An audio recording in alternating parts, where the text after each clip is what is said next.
തട്ടില്ലേ, ആ തട്ടെനിക്ക് തരുമോ? എന്തിനാണ് ഖദീജ? എന്നെ കഫം പുതപ്പിക്കാനാണ്, എന്നെ കഫം പുതപ്പിക്കാനാണ്. അള്ളാന്റെ റസൂല് പോയിട്ട് ആ തട്ടമെടുത്ത് കൊണ്ടുവന്ന് കൊടുക്കുന്നുണ്ട്. ആ സമയത്ത് ഉമ്മു കുൽസൂം റളിയല്ലാഹുവിനെയും ഫാത്തിമ റളിയല്ലാഹുവിനെയും തൊട്ട് ചാര നിൽക്കുന്നുണ്ട്. പ്രിയപ്പെട്ട ഉമ്മച്ചിയുടെ അന്ത്യ നിമിഷങ്ങളാണ്.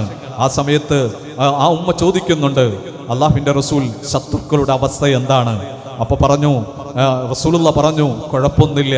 അപ്പോൾ ഉമ്മു കുൽസൂം റളിയല്ലാഹുവിന് പറഞ്ഞു, ഉമ്മ, ഇരുളിൽ അവർ തക്കം പാർത്തു നിൽക്കാണ് നമ്മുടെ വാപ്പച്ചിയെ കൊല്ലാൻ വേണ്ടിയിട്ട്. ഉമ്മച്ചി കരഞ്ഞു. കരഞ്ഞിട്ട് പറഞ്ഞു, റസൂലേ, എൻ്റെ ആരോഗ്യമൊക്കെ ക്ഷയിച്ചു പോയല്ലോ, എൻ്റെ റസൂലിനെ സംരക്ഷിക്കാൻ എനിക്ക് കഴിയില്ലല്ലോ. ഫാത്തിമ മോള് വന്ന് ഉമ്മച്ചിയുടെ കരങ്ങൾ പിടിച്ചിട്ട് പറഞ്ഞു, ഉമ്മച്ചി കരയണ്ട, ഞങ്ങളുടെ പ്രിയപ്പെട്ട വാപ്പച്ചിയെ ഒരു ശത്രുവിനും കൊടുക്കാതെ ഞങ്ങൾ കാത്തുകൊള്ളാന്ന്, ഞങ്ങൾ നോക്കിക്കൊള്ളാം ഞങ്ങളുടെ വാപ്പച്ചിയെന്ന്. അങ്ങനെ അള്ളാഹുവിൻ്റെ റസൂലിൻ്റെ മടിയിൽ കിടന്ന് ആ കാണുന്ന പുതപ്പ് കയ്യിൽ പിടിച്ച് റസൂലുള്ളാന്റെ മുഖത്ത് നോക്കി ലാ ഇലാഹ ഇല്ലല്ലാഹ് ചൊല്ലിയിട്ട് ഇന്നാ ലില്ലാഹി വ ഇന്നാ ഇലൈഹി റാജിഊൻ. റസൂലിന്റെ പ്രിയപ്പെട്ട ഭാര്യ നമ്മുടെ ഉമ്മച്ചി ലോകത്തിനോട് വിട പറയാണ്. ആ ഉമ്മാനെ കുളിപ്പിക്കുന്നുണ്ട് റസൂൽ. കുളിപ്പിച്ചിട്ട് ഉമ്മയെ കഫൻ ചെയ്യാൻ വേണ്ടിയിട്ട് റസൂലിന്റെ രിദാ തട്ടമെടുക്കുമ്പോഴാണ് ജിബ്രീൽ അലൈഹിസ്സലാം ഒരു പുടവയുമായിട്ട് ഇറങ്ങി വരുന്നത്. അള്ളാഹുവിന്റെ റസൂലിന്റെ കയ്യിലേക്ക് കൊടുത്തിട്ട് പറഞ്ഞു, നബിയെ, ഇത് അള്ളാഹ് സ്വർഗത്തിൽ നിന്ന് തന്നുവിട്ടതാണ്, അള്ളാഹു സ്വർഗത്തിൽ നിന്ന് തന്നുവിട്ടതാണ് ഉമ്മയെ കഫൻ ചെയ്യാൻ വേണ്ടിയിട്ട്.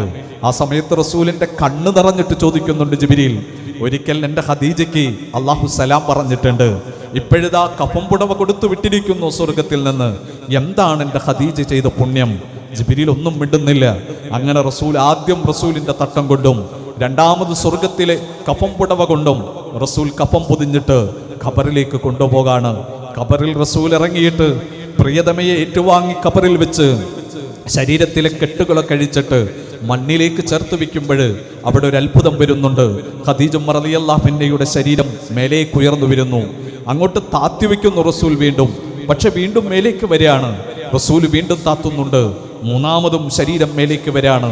ആ സമയത്ത് ജിബ്രീൽ അലൈഹിസ്സലാം വന്നിട്ട് പറഞ്ഞു, നബിയെ, കഴിയില്ല നബിയെ, ആ ശരീരം മണ്ണിലേക്ക് ചേർക്കാൻ. മണ്ണുകളോടും പുഴുക്കളോടുമൊക്കെ ആദരവോടെ മാറി നിൽക്കാൻ അള്ളാഹുവിന്റെ കൽപ്പനയാണ് എന്ന്. ആ സമയത്ത് റസൂൽ ചോദിക്കുന്നുണ്ട്, ജിബ്രീൽ, എന്താണ് എൻ്റെ ഖദീജ ചെയ്ത പുണ്യം? ഒരിക്കൽ സലാം പറഞ്ഞു, കഫം പുടവ സ്വർഗത്തിൽ നിന്ന് തന്നു, ഇപ്പോഴതാ മണ്ണുകളും പുഴുക്കളും ഒക്കെ ആദരവ് കൊണ്ട് മാറി നിൽക്കുന്നു, എന്തു പുണ്യമാണ് എൻ്റെ ഖദീജ ചെയ്തത്? ആ സമയത്ത് ജിബ്രീൽ അലൈഹിസ്സലാം പറഞ്ഞ മറുപടി, ഖദീജ മദീനിന്റെ പ്രവർത്തകയായിരുന്നു റസൂൽ, അതാണ് അള്ളാഹു കൊടുത്ത ഈ പുണ്യമെന്ന്.